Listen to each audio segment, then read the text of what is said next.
Good morning, मैं हूं मीनू शर्मा और आप देख रहे हैं personal finance bulletin money morning. आप रोज सुबह ऑफिस जाने की तैयारियों में बिजी होते हैं, इसलिए हम रोज लेकर आते हैं आपके लिए जरूरी खबरों का ये बुलेटिन। तो चलिए शुरू करते हैं खबरों का आज का सफर।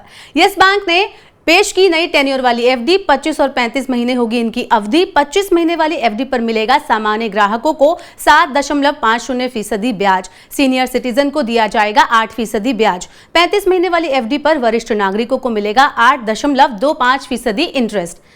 आईडीबीआई बैंक ने कर्ज किया महंगा। सभी अवधि के कर्ज के लिए ब्याज दर 0.20% बढ़ाई। 12 जनवरी से लागू हो चुकी हैं नई दरें। 1 साल वाली एमसीएलआर बढ़कर हुई 8.40%। अब इसी दर के आधार पर मिलेगा ऑटो, होम और पर्सनल लोन। जम्मू और कश्मीर बैंक ने फिक्स डिपॉजिट पर बढ़ाया इंटरेस्ट रेट। 2 करोड़ रुपए से कम की जमा पर लागू होंगी नई दरें। बैंक ग्राहकों को अब एफडी पर मिलेगा 0.75% ज्यादा ब्याज। 18 महीने वाली एफडी पर सामान्य ग्राहकों को मिलेगा 7.25% रिटर्न। अमेरिका, कनाडा, यूएई समेत 10 देशों के एनआरआई जल्द यूपीआई से भेज सकेंगे पैसा। एनपीसीआई ने एनआरआई को एनआरई या एनआरओ अकाउंट से यूपीआई प्लेटफॉर्म का इस्तेमाल करने की दी अनुमति। इंटरनेशनल मोबाइल नंबर का इस्तेमाल कर दिया जा सकेगा यूपीआई इकोसिस्टम का उपयोग। आदित्य बिरला सन लाइफ म्यूचुअल फंड ने लॉन्च किया मल्टी एसेट एलोकेशन फंड। ये एक ओपन एंडेड स्कीम है। इक्विटी, डेट और कमोडिटी में किया जाएगा निवेश। 11 से 25 जनवरी तक सब्सक्रिप्शन के लिए खुल चुका है नया फंड ऑफर। नए फंड में निवेशकों को सभी एसेट क्लास में डाइवर्सिफिकेशन करने का मिलेगा मौका। सोने की कीमतों में आई गिरावट। 105 रुपए घटा दाम। 10 ग्राम सोने की कीमत हुई 56,082 रुपए। चांदी भी हुई सस्ती। 772 रुपए घटकर हुआ दाम 68,754 रुपए प्रति किलोग्राम। अमेरिका में महंगाई के आंकड़ों के इंतजार में निवेशक बरत रहे हैं सतर्कता। मांग घटने से कीमती धातुओं पर बना दबाव। यूनियन बजट 2023 में हो सकती है परमानेंट अकाउंट नंबर को सिंगल बिजनेस आइडेंटिफिकेशन बनाने की घोषणा। फाइनेंस एक्ट 2023 में संशोधन होने के बाद एक कंपनी के लिए उसका प्रमुख पहचान पत्र होगा पैन कार्ड। अलग अलग दस्तावेजों की नहीं होगी कोई जरूरत। सभी बैंक, वित्तीय संस्थान और पोस्ट ऑफिस अब जमाकर्ताओं को दिए गए 1-1 रुपए के ब्याज की जानकारी इनकम टैक्स डिपार्टमेंट को देंगे। इनकम टैक्स विभाग ने 5 जनवरी को अधिसूचना जारी कर ऐसा करने के निर्देश दिए हैं। इस कदम से कर चोरी रोकने और टैक्स बेस बढ़ाने में मदद मिलेगी।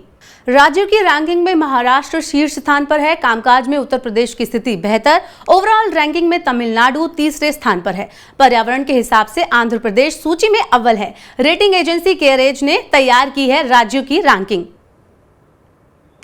और मध्य प्रदेश में 60,000 करोड़ रुपए का निवेश करेगा अडानी समूह। अडानी एग्रो के एमडी प्रणव अडानी ने की घोषणा। बिजली उत्पादन और ट्रांसमिशन, गैस वितरण, सीमेंट, खाद्य प्रसंस्करण, रक्षा और अन्य क्षेत्रों में किया जाएगा निवेश। मनी मॉर्निंग की खबरों में आगे बढ़ने से पहले आप अगर शेयर बाजार में निवेश करते हैं तो शेयर बाजार के जाने माने जानकार राजेश तांबे आज दोपहर 2 बजे लाइव जुड़ेंगे हेलो मनी 9 पर। आप भी अपने शेयर बाजार से जुड़े सवाल सीधे उनसे पूछ सकते हैं 9311211874 पर। आप इसी नंबर पर व्हाट्सएप कर सकते हैं। तो अब चलिए आगे बढ़ते हैं खबरों में। मनी मॉर्निंग की शुरुआत करते हैं। कॉपर के दाम जून के बाद पहली बार $9,000 प्रति टन पर पहुंचे। चीन में कोविड-19 प्रतिबंध खत्म होने से मांग बढ़ने की उम्मीद में आई तेजी। अमेरिका में भी ब्याज दरों के बढ़ने पर जल्द रोक लगने की संभावना से बढ़ रहे हैं विभिन्न कमोडिटी के दाम। भारत में इस साल आलू का उत्पादन 5 से 7% ज्यादा होने की उम्मीद। अनुकूल मौसम और ज्यादा क्षेत्रफल में बुआई होने से आलू की पैदावार होगी ज्यादा। उत्तर प्रदेश, पश्चिम बंगाल, पंजाब और गुजरात में साल 2021-22 के दौरान हुआ था 5.35 करोड़ टन आलू का उत्पादन। अब देश में नहीं होगा ड्यूटी फ्री सोयाबीन ऑयल का आयात। कॉमर्स मिनिस्ट्री के टैरिफ रेट कोटा के तहत ड्यूटी फ्री आयात सुविधा को किया खत्म। सनफ्लावर ऑयल के आयात की अनुमति रहेगी जारी। पिछले साल मई में बढ़ती कीमतों को नियंत्रित करने के लिए सरकार ने सोयाबीन ऑयल और सनफ्लावर ऑयल के ड्यूटी फ्री आयात को दी थी मंजूरी। पेट्रोल पंप की तरह ही देश में स्थापित होंगे एथेनॉल पंप। सरकार क्लीन एनर्जी को बढ़ावा देने के लिए बना रही है नई पॉलिसी। पेट्रोल में 20% एथेनॉल मिश्रण के लिए हर साल होगी 1,000 लीटर एथेनॉल की जरूरत। बांग्लादेश भी खरीदना चाहता है भारत से एथेनॉल। मारुति सुजुकी ने लॉन्च किए 2 नए प्रोडक्ट। ऑटो एक्सपो में फ्रोन एक्स और जिम्नी एसयूवी को किया पेश। दोनों वाहनों के लिए गुरुवार से शुरू हो चुकी है बुकिंग। साथ ही आपको बता दें कि कंपनी ने अभी कीमत का खुलासा नहीं किया है। कंपनी एसयूवी सेगमेंट में बनाना चाहती है अपनी स्थिति को मजबूत। तो ये थी आज की तमाम बड़ी खबरें, जरूरी खबरें, महत्वपूर्ण खबरें।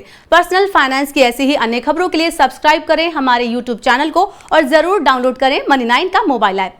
फिलहाल के लिए इतना ही, बने रहिए मनी9 के साथ। नमस्कार।